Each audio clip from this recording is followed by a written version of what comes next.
In the city of Baghdad, a hunchback visited a tailor's house for dinner and choked on a fishbone. What happened next was a chain of panic, a series of confessions, and more stories than anyone expected. Because in the 1001 Nights, even a tragedy can become a comedy when everyone is trying to avoid the gallows. Chapter 1. The Dinner Guest. The tailor and his wife were hosting a dinner party. Their guest of honor was a hunchback they had met in the market that afternoon. He was a small man with a large hump and a laugh that could fill a room. The tailor had taken a liking to him and invited him home for a meal. The hunchback accepted eagerly. The dinner was excellent. Roasted lamb, rice, stewed vegetables, fresh bread, and a whole fried fish that the wife had prepared herself.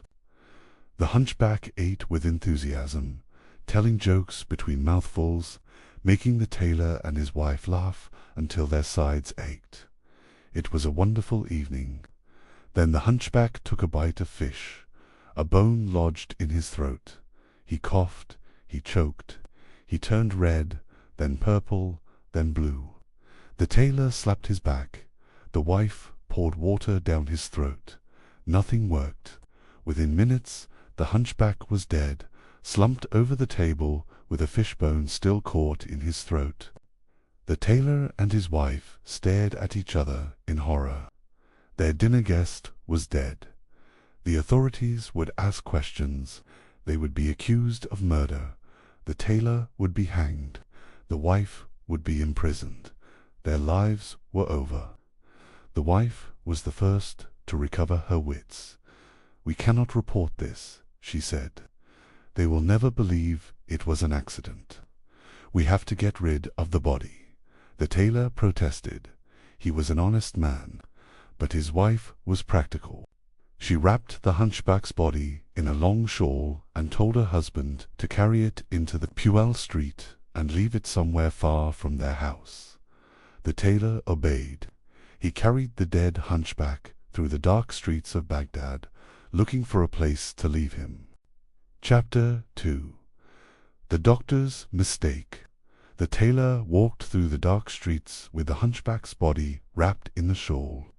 He came to a dark alley and leaned the body against a wall. Then he ran home, sweating and terrified. A few minutes later, a wealthy merchant named Ibrahim happened to walk down that same alley. He had been drinking at a friend's house and was on his way home, slightly unsteady on his feet. He stumbled over the hunchback's body. The body toppled forward and lay still. Ibrahim cursed and bent down to see what he had tripped over. He touched the hunchback's face. It was cold. Ibrahim panicked. He was drunk.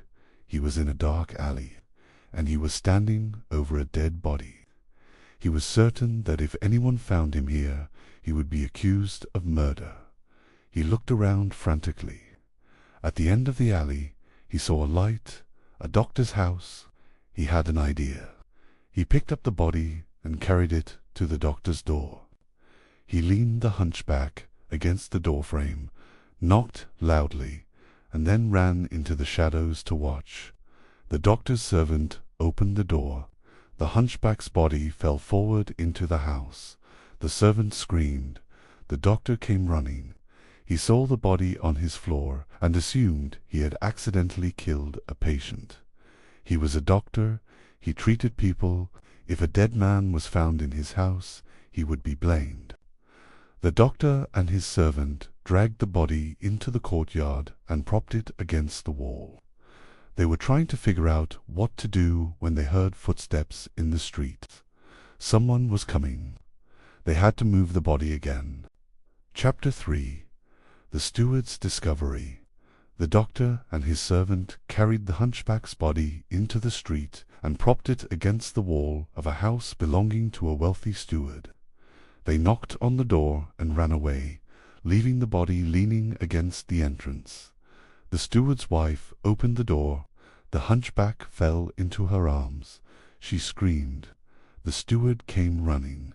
He saw the hunchback's body and assumed the worst. He was a well-known figure in the city. If a scandal connected him to a dead body, his reputation would be ruined. He and his wife wrapped the body in a carpet and decided to dump it somewhere far away. They carried the carpet through the dark streets to the city market. They propped it against a wall near the entrance to the perfume stalls and disappeared into the night. The hunchback, wrapped in the carpet like a roll of goods, sat unnoticed for most of the night. At dawn, a merchant who sold perfumes and oils arrived to open his stall. He saw the carpet. He thought it was a delivery of expensive fabric that had been left for him. He lifted it, felt its weight, and decided to take it inside. He threw the carpet over his shoulder and carried it into his shop. The hunchback's body, still wrapped inside, came with him. Chapter 4. The Morning Market. The perfume merchant was having a terrible morning. He had a headache, he was tired, and now he had a heavy carpet that was not his and did not know what to do with it. He decided to hang the carpet on a hook near the back of his shop and deal with it later. He hung the carpet on the hook. The hunchback's body shifted inside the folds. One pale hand slipped out and hung limply. The merchant saw it. He screamed. Then he stopped screaming and started thinking. He had a dead body in his shop. If the authorities found it, he would be executed. But he was a clever man. He owned a mule. He could load the body onto the mule, take it to the river, and dump it in the water. Nobody would know. He loaded the hunchback onto his mule, covered him with a cloth, and set out for the river. But on the way he passed a policeman. The policeman looked at the mule with its oddly shaped load and grew suspicious. He stopped the merchant. "What are you carrying?" he asked. The merchant's mind raced. He said, "A sick relative. I am taking him to the doctor." The policeman stepped closer. The cloth slipped. The hunchback's face was visible. The policeman arrested the merchant immediately. The merchant was dragged to the court of the chief magistrate, still protesting his innocence. The magistrate looked at the body, looked at the merchant, and ordered the merchant to be hanged at noon. The merchant wept and begged. The magistrate was unmoved. The case was closed. Chapter 5. The Confession. The merchant was led to the gallows.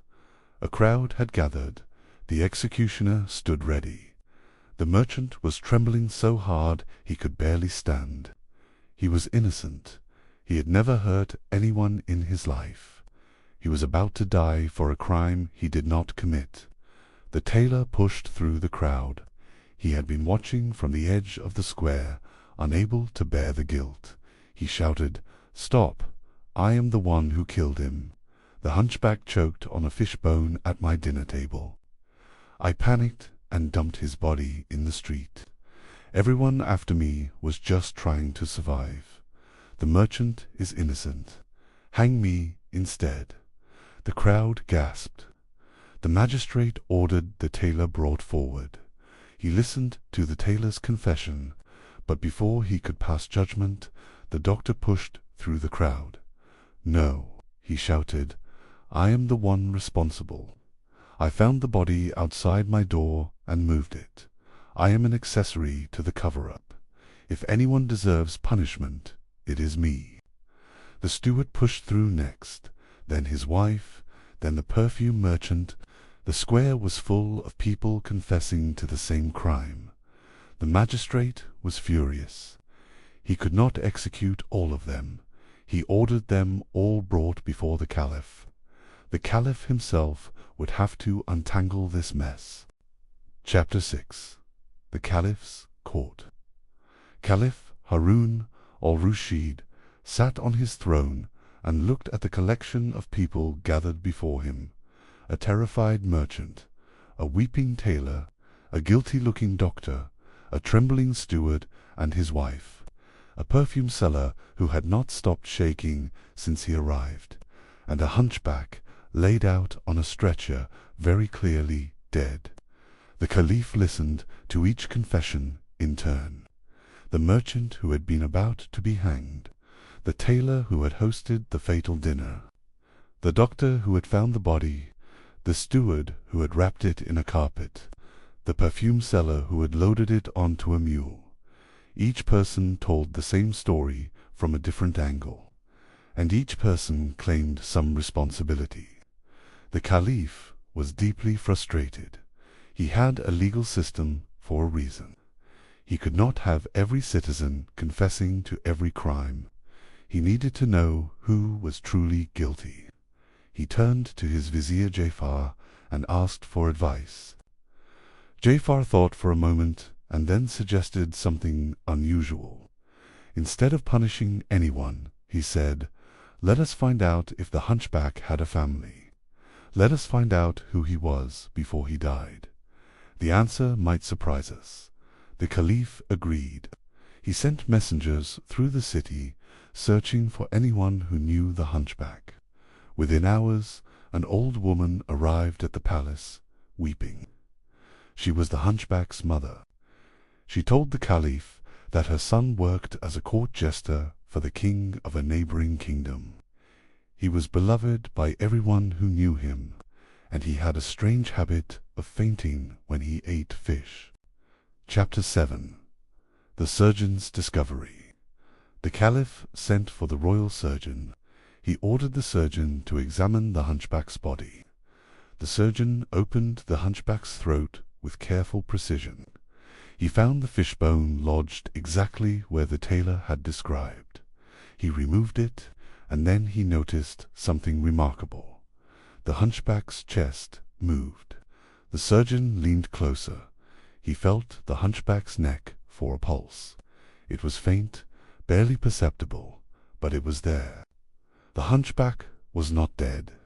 He was in a deep faint, the kind that mimicked death so perfectly that even a doctor could be fooled. The fishbone had not killed him. It had lodged in his throat and cut off his air, but his heart had never stopped. He had been unconscious for 2 days, carried through half the city, hung on a hook, loaded onto a mule, and taken to the gallows, all while still alive. The surgeon grabbed a pair of forceps and removed the fishbone. He pressed on the hunchback's chest. He blew air into his mouth, and the hunchback coughed. He gasped. He opened his eyes. The hunchback was alive. The surgeon ran to the Caliph's court and announced the news. The entire room fell silent. The tailor wept. The merchant fainted. The doctor dropped his cup of tea. The steward and his wife held each other. The perfume merchant laughed so hard he could not breathe. Chapter 8. The Hunchback Wakes. The hunchback was brought before the Caliph.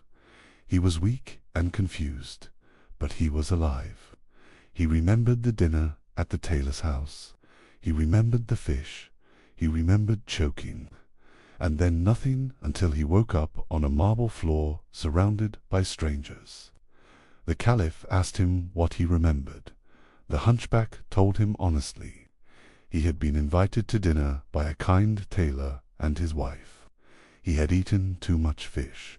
He had choked, and then he had fallen into what felt like a long, deep dream. He had dreamed of being carried through dark streets. He had dreamed of a hook and a mule and a crowd cheering at a gallows. He had thought it was all a nightmare. Apparently, it was not. The Caliph laughed. It was not a mocking laugh.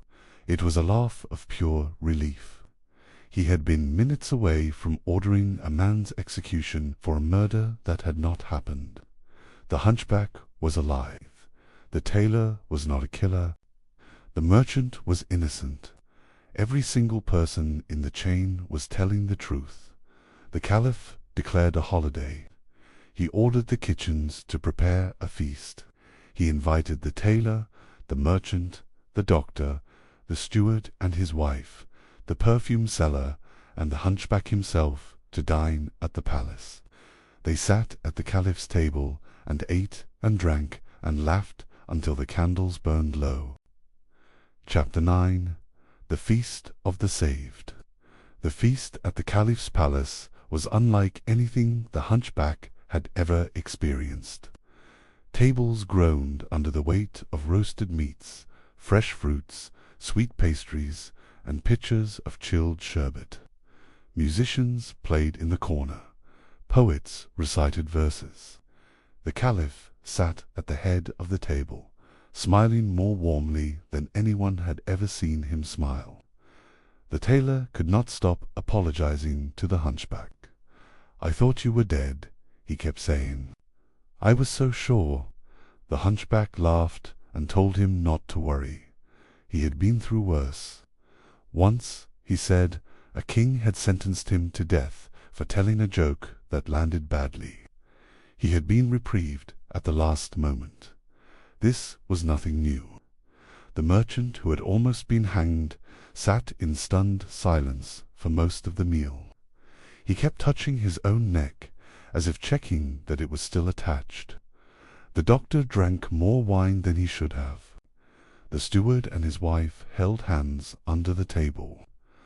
The perfume merchant told the story of finding the carpet to anyone who would listen, adding new and unlikely details each time.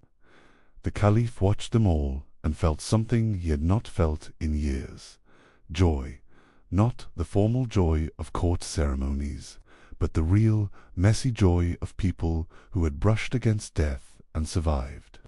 He ordered the story of the hunchback to be written down and preserved, so that future generations could learn from it.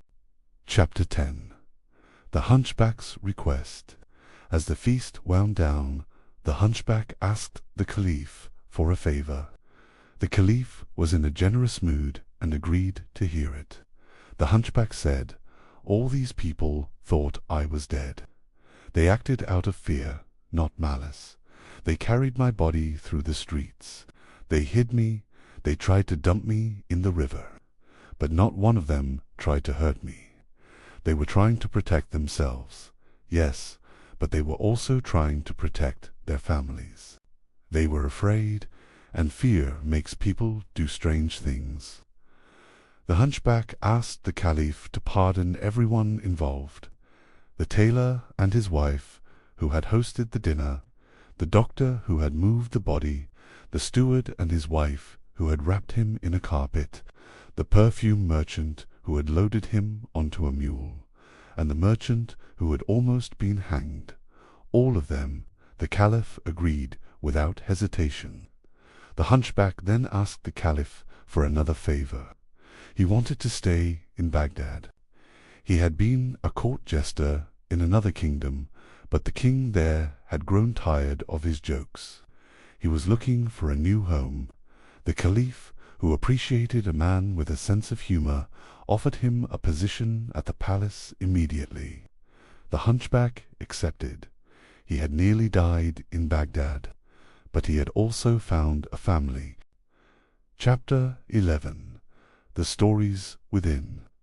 That night, as the Caliph sat in his private chambers with Jafar, he asked the vizier a question.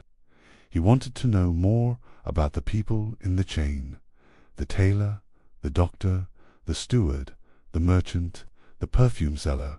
How had each of them ended up in Baghdad? What were their stories? Jafar smiled. He had anticipated this question. He produced a sheaf of papers covered in notes. He had been collecting stories from each of the people involved in the hunchback affair. Each one had a tale worth telling. The tailor's wife had once been a noble woman who had run away from an arranged marriage. The doctor had been a physician to a prince before a scandal forced him to flee. The steward had lost his entire family in a fire and had rebuilt his life from nothing. The merchant had been a sailor who had survived 3 shipwrecks. The perfume seller had been a wealthy trader who had lost everything in a sandstorm and started over. The Caliph listened to each story with growing wonder. He had lived in Baghdad his whole life. He thought he knew his city. But the Hunchback affair had shown him that he knew nothing. The streets were full of people with hidden pasts and secret histories, and every one of them had a story that could fill a book. Chapter 12. The Jester's New Life. The Hunchback settled into his new life at the Caliph's palace. He was given a comfortable room, fine clothes, and a small salary. His job was simple. He made people laugh, and he was very good at it. He told jokes at dinner. He performed skits in the courtyard. He wrote poems that made even the sternest guards crack a smile. The Caliph grew fond of him and often invited him to sit at the royal table during meals. The Hunchback became a fixture of the palace, as familiar as the fountains and the orange trees. Years passed.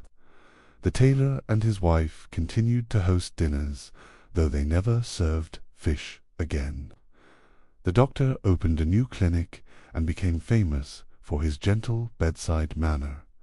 The steward received a promotion. The merchant invested wisely and grew rich.